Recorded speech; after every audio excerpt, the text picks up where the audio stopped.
Hey everyone, just wanted to make this video to try and give my honest and fresh thoughts on this game because I don't know, why not. By the time I'm writing this, Chapter 3 was released yesterday, and to say that it was good would be an understatement. This is hands down the best Poppy Playtime game to date. Not best chapter, best game. It's outplaces above Project Playtime, an online multiplayer game. So we'll get into everything starting from the beginning of the game all the way to the end, and I'm going to discuss and give my thoughts on each major part of the game. So don't expect fully detailed analysis. So get your favorite snack and late night energy drink, because we are going to be discussing Poppy Poop Time Chapter 3. By the way, if you're wondering why I seem to be stuck in a liminal space, don't ask, it is none of your concern. Anyways, back to the video. Right at the start, the player wakes up and we see that they are being carried by Catnap, the main antagonist of this chapter. He throws the player in some sort of trash dumpster where we are about to get crushed. Luckily, we escape and make our way to the main Playcare orphanage. Already, we can see the graphical improvements and the nice details of the environment, and there's a clear difference between the previous entries. The entire Playcare dome looks absolutely beautiful. They were trying to go for something that would instantly make any kid feel at home and safe, and I'd say they did a great job on that. There's also this new character named Ollie, who basically helps us navigate the different areas and tells us what to do. Anyways, they're able to freely explore around the area and even get to know a little more about the smiling critters, and how they are with the buttons depicting the critters around the statues, which also depict the smiling critters. After doing a few tasks, the player can then access the orphanage. In here, we see a bunch of bits of lore drops information on the things that happened around here. You may quickly notice that the things in this game is darker than the previous chapters, so I do love that. Mainly because it reflects the more dark parts of the lore in-game, something that hasn't been done in a while with a certain IP. Anyways, there's this Huggy chase scene where a dark and twisted version of Huggy Wuggy, just a glimpse into, where he comes out the TV and chases you, only to kill you and with you waking up soon after.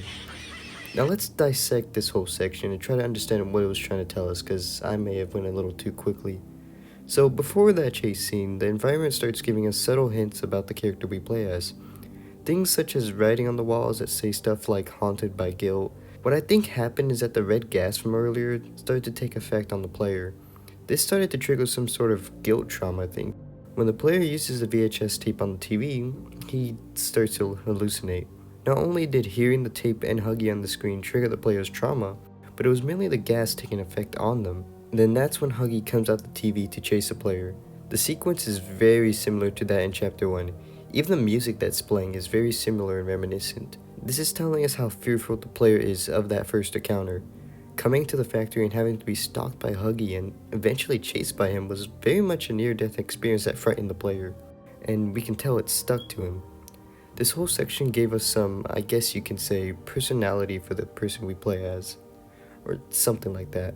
Soon after, on our way out the orphanage, I believe, we get to see Kissy Missy sitting alone on a bed, just staring at a picture of a little girl. It's very likely that this kid in the picture is the same kid that was turned into Kissy. It's honestly pretty saddening, and for good reason. A puzzle or two later, we leave the orphanage and get absolutely jumped by Kissy Missy. Before she can do anything, Poppy comes in to explain that we are on their side, and that we are going to help put a stop to all of this.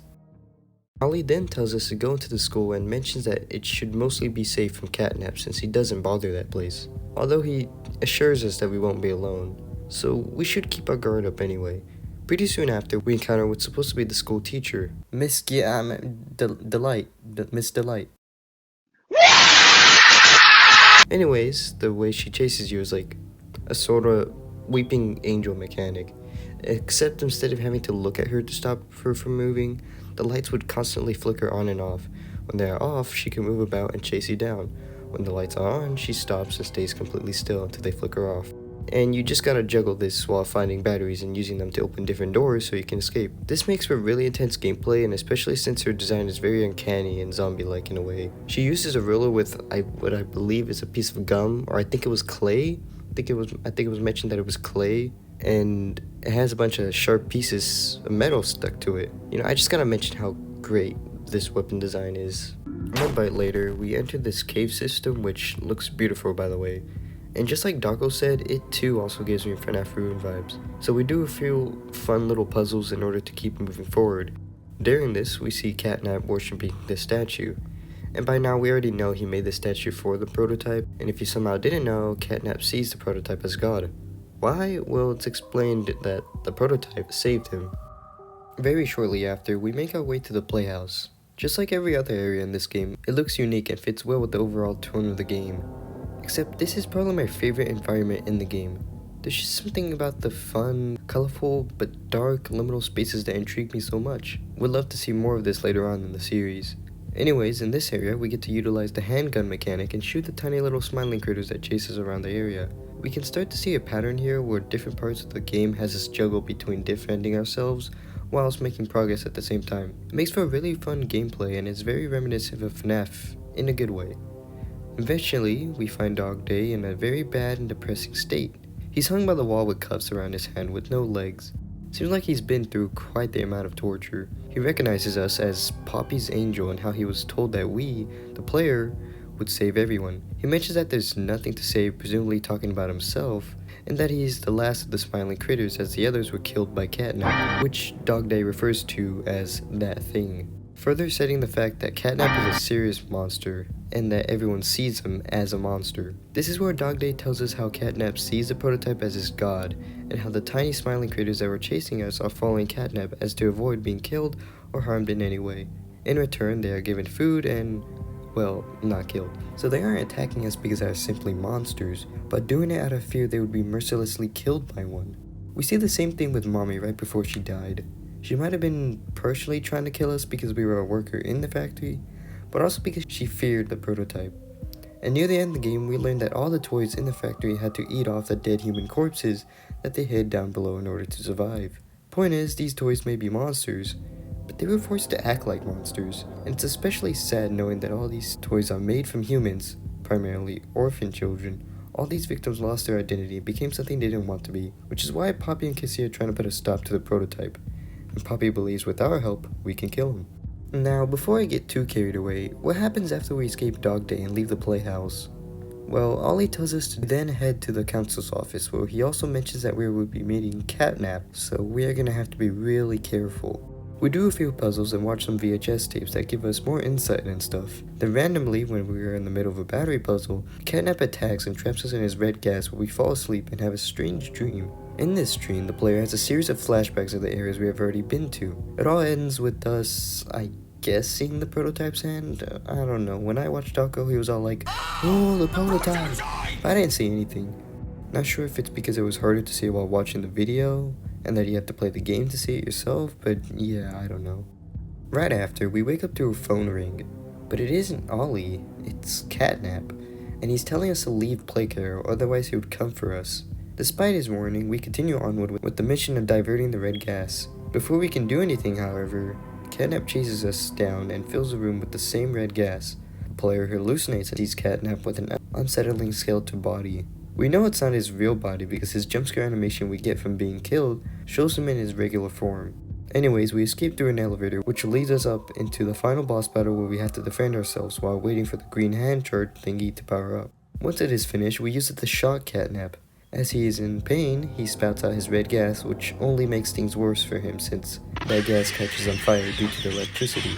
This, however, doesn't kill him. The prototype reaches his hand out to Catnap. Catnap understands what he wants, so he gives himself to the prototype, letting his god kill him. Or at least, that's my interpretation of the scene. The prototype then proceeds to drag his body away, similar to Mommy, probably to make Catnap a part of him, which I imagine Catnap wouldn't mind happening. We then go back to the gas producing machine and finish diverting the gas to the left side. We finally did it. We then continue on and meet up with Poppy, who congratulates us. She acknowledges that we deserve to know more about what happened on the day our co-workers disappeared. She hands us a tape and it shows us everything, the hour of joy. It depicts everyone being killed by all the toys in the factory at just seemingly random. After that, Poppy describes her experience inside her case, how she can hear the cries and screams of everyone. The guilty died, but so did the innocent. Poppy deemed it as senseless slaughter, and how it did absolutely nothing but continue this cycle of violence.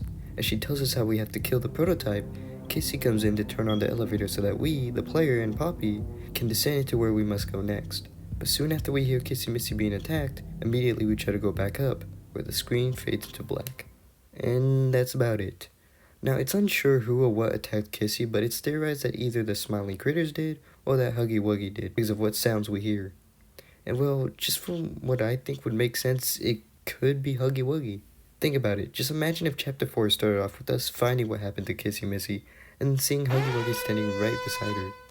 Already, we would start off the chapter with a chase/confrontation with him, who we find out is now alive. That would go hard. But then again, starting off with being chased by the smiling critters wouldn't be a bad idea either. Something small but suspenseful would be enough to start the game. It'll mean that Huggy Wuggy can have an even more surprising moment later on. Now, for my final thoughts. I really like this chapter.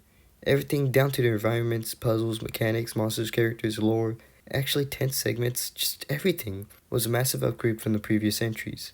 I love the tone and atmosphere this game gave off and hope to see more of this in the next chapter. My sincere applause to everyone at Mob Entertainment.